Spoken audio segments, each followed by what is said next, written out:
probably spending a lot more time on our couches these days as we stay indoors to plank the curve of COVID-19, and we're likely spending a little bit of extra time on social media, which you'll find is flooded with messages about productivity and how if you don't come out of this crisis better, smarter, more skilled, and more enlightened, you're somehow a failure. Now, I spoke to a psychology professor about the pressure of being productive during an already stressful pandemic and how not all productivity is positive. When we're relaxed, our body worries about digestion, long-term survival.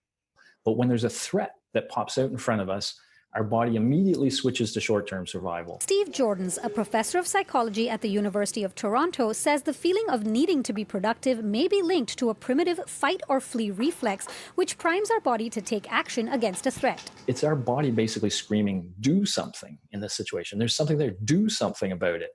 And we have all this energy to do something. It's not always clear how to do something about COVID.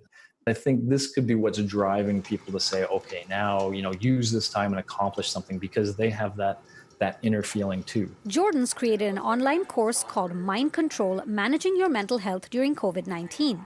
He says that in order to answer your body's call to do something without causing yourself further stress about big achievements, pick activities that are more of a healthy distraction and less about the end goal. To the extent this idea of accomplishing something and upgrading makes you feel psychologically better, then it's a good thing. And if it provides you an escape and a feeling of, doing something, then it's a good thing.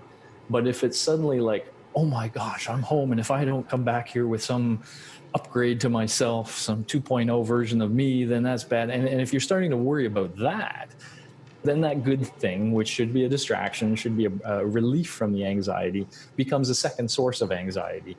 As a psychologist, I would say, don't do that. Find something that really gives you relief and a break, because that's what we need way more than an accomplishment at this point. Jordan says it is also important to recognize that most of us are already doing something that should be considered a major accomplishment. Simply by staying home, we are doing something. We're answering that call. The healthcare workers have to fight this virus. It's up to us how big a challenge that is. And by us staying home, it's like we're actively pushing the virus smaller. And if you kind of think of it that way, then simply by being home, you are already doing something.